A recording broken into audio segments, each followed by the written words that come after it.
ಮೋದಿ ಏನ್ ದೇವರಲ್ಲ, ಪ್ರಶ್ನೆ ಮಾಡಲೇಬೇಕು. ನಿಮ್ಮನ್ನು ನಾವು ಪ್ರಶ್ನೆ ಮಾಡ್ತೀವಿ, ಯಾರು ದೇವರಲ್ಲ ಇಲ್ಲಿ. 420 ನಂಬರ್ ಇರೋರು 400+ ಬಗ್ಗೆ ಮಾತನಾಡ್ತಾರೆ. 420ಗಳು ಯಾವಾಗಲೂ ನಾವು 400 ಅಂತಿರ್ತಾರೆ ಅಂತಾನೆ ಹೇಳೋದು. ಮೋದಿ ಅವರನ್ನ ಮಹಾಪ್ರಭುಗಳೇ ಅಂತ ಕರೆಯಬೇಕು. ಮೋದಿಯವರನ್ನ ಮತ್ತು ಮಹಾಪ್ರಭುಗಳು ಅಂತ ಕರಿತೀನಿ.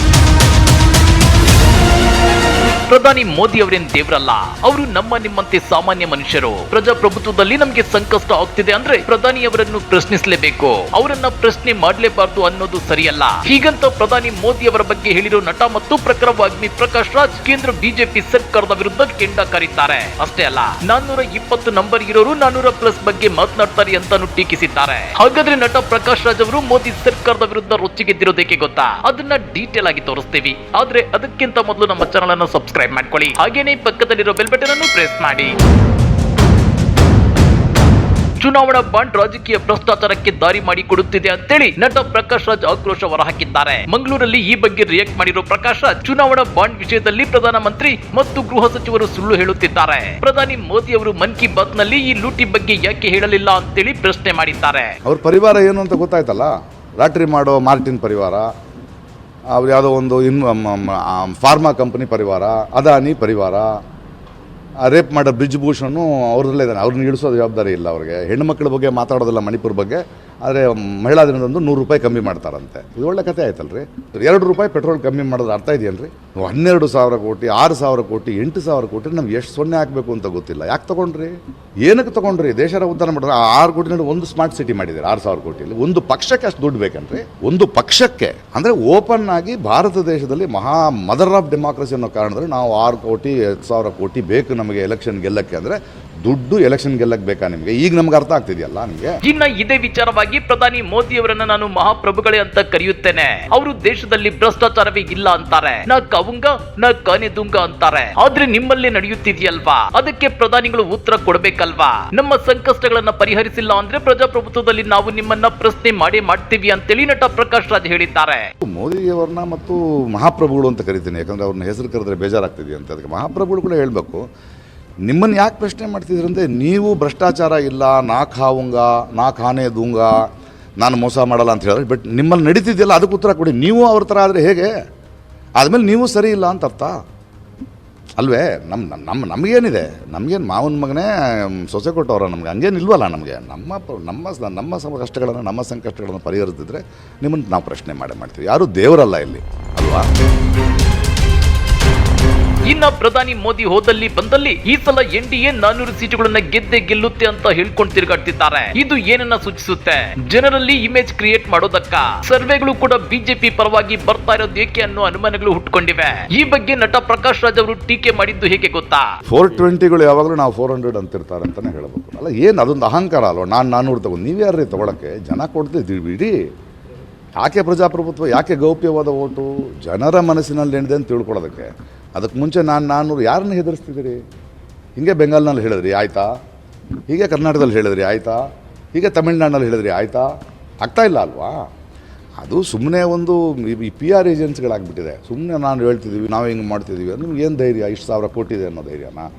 ಜನರನ್ನು ಕೊಂಡ್ಕೊಂಡ್ಬಿಡ್ತೀವಿ ಅನ್ನೋ ಧೈರ್ಯನ? ದೇಶ ಬಿಟ್ಟು ದೇವಸ್ಥಾನಗಳು ಕೂತ್ಕೊಂಡು ಧರ್ಮವನ್ನು ದುರುಪಯೋಗ ಪಡಿಸ್ಕೊಂಡು ಗೆದ್ದುಬಿಡ್ತೀವಿ ಅನ್ನೋ ದೇಹನ ಅಲ್ವೇ? ಅದನ್ನು ನಾವು ಅಹಂಕಾರವಾಗಿ ನೋಡ್ಬೇಕು. ಅಂದರೆ ನಾನು ಇನ್ನೂ ಓಟೆ ಹಾಕಿಲ್ಲ, ಅದಕ್ಕೆ ಮುಂಚೆ ನೀನು ಹೆಂಗಪ್ಪ ಹೇಳ್ತೆ 400 ಅಂತ? ಅದು ಸುಮ್ಮನೆ ಒಂದು ಇಮೇಜ್ ಕ್ರಿಯೇಟ್ ಮಾಡಲಿಕ್ಕೆ ಹೊರತು ಆ ಥರ ಎಲ್ಲ ಆಗಲ್ಲ. ಇನ್ನ ಪ್ರಧಾನಿ ಮೋದಿ ಜನರನ್ನ ಅದೇಗೆ ಮಂಗ ಮಾಡ್ತಾರೆ ಗೊತ್ತಾ ಅಂತೇಳಿ ನಟ ಪ್ರಕಾಶ್ ರಾಜ್ ಒಂದು ಉದಾಹರಣೆಯನ್ನು ಕೊಟ್ಟಿದ್ದಾರೆ. ಅಂದರೆ ಇವತ್ತು ನೋಡಿ, ಯಾವ ನಾಚಿಕೆ ಮಾನ ಮರ್ಯಾದೆ ಇಲ್ಲದೆ ಅವನು ತಗೊಂಡ್ರಂತಲ್ಲ ಅಂತಾರೆ. ಅವನಿಗೇನು ತಿಂತಾನೆ, ನೀನು ತಿಂತೀಯನಪ್ಪ? ಅವರುಗಳು ಈ ಥರ ಭ್ರಷ್ಟಾಚಾರ ಮಾಡ್ತಿದ್ರು, ಆಳ್ವಿಕೆ ನಡೆಸಿಲ್ಲ ಅನ್ನೋ ಕಾರಣಕ್ಕೆ ಇಳಿಸಿ ನಿನಗೆ 300 ಸೀಟ್ ಕೊಟ್ಟರೆ ನೀನು ಈ ಇಡೀ ಪ್ರಪಂಚದಲ್ಲಿಯೇ ಬಲಶಾಲಿಯಾದ ಪಕ್ಷ. ಯಾಕೆಂದ್ರೆ ಅಷ್ಟು ದುಡ್ಡನ್ನು ಮಾಡಿಕೊಂಡು ಅದು ಗೌಪ್ಯವಾಗಿ ಇಟ್ಕೊಂಡು ಯಾಕಿದು? ಅಂದರೆ ನಿಮ್ಮ ಬತ್ತಲೆ ಆಗ್ತಿದ್ದೀರಿ ನೀವು. ಇದು ಜನರಿಗೆ ತಲುಪಬಾರ್ದು ಅಂತ ನೀವು ವೇದಿಕೆ ನೋಡಿ. ಅವರು ಮೊನ್ನೆ ಒಂದು ಇಂಡಿಯಾ TV ಕಾನ್ಕ್ಲೇವ್ನಲ್ಲಿ ಮಹಾಪ್ರಭುಗಳು ಮಾತಾಡ್ತಾರೆ.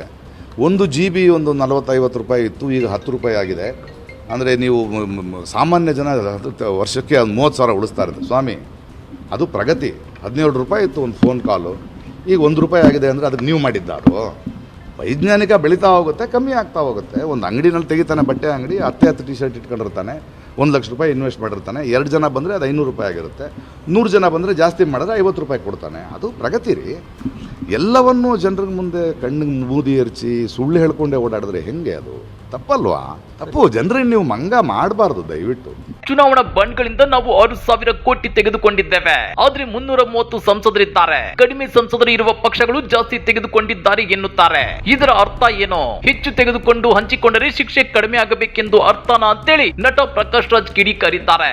ಹಂಗನ್ ಮಾಡಬೇಡಿ. ಸುಮ್ಮನೆ ನೀವು 11 ದಿನ 20 ದಿನ ಉಪವಾಸ ಮಾಡ್ಕೊಂಡು ದೇವಸ್ಥಾನ ಸುತ್ತಿದ್ರೆ ಯಾಕೆ ಸುತ್ತಾ ಇದ್ದೀರಿ? ಒಂದು ಪ್ರಶ್ನೆ ಮಣಿಪುರದ ಬಗ್ಗೆ ಮಾತಾಡಲ್ಲ. ಇವಾಗ ಎಲೆಕ್ಟ್ರಾಲ್ ಬಾಂಡ್ ಬಂದಿದೆ, ಇದು ಎಷ್ಟು ದೊಡ್ಡ ಹಗರಣ. ಅದ್ರ ಬಗ್ಗೆ ಒಂದು ಪ್ರೆಸ್ ಮೀಟ್ ಕರೆದು ಮಾತಾಡ್ಬೋದಲ್ಲ. ನೋಡಿ ಹಿಂಗೆ ಇದು ಅಂತಲ್ಲ. ಯಾಕಂದರೆ ಕಳ್ಳರು ಅದನ್ನು ಸುಳ್ಳು ಹೇಳ್ಬಿಡೋದು. ಇವಾಗ ವಾಟ್ಸಪ್ಗಳಲ್ಲಿ ಅಲ್ಲಿ ಹೌದಂತಲ್ಲ 300 MP ಅಂತ ಹಂಗೆ ಕೊಡ್ತಾರೆ ಎಲೆಕ್ಟ್ರಾಲ್ ಬಾಂಡು. ಯಾರನ್ನ ಮಂಗ ಮಾಡ್ತಾಯಿದ್ದೀರಿ ಕೂತ್ಕೊಂಡು? ಎಲ್ಲಿ ಮಂಗ ಮಾಡ್ತಾಯಿದ್ರಿ ನೀವು ಕೂತ್ಕೊಂಡು? 2019 ಕೊಟ್ಟಿದ್ರಿ, ಅದಕ್ಕೆ ಮುಂಚೆ 1 ವರ್ಷ ಕೊಟ್ಟಿಲ್ಲ. ಅದು ಹೊರಗೆ ಬಂದರೆ ಎಷ್ಟು ಬೀಳುತ್ತೆ?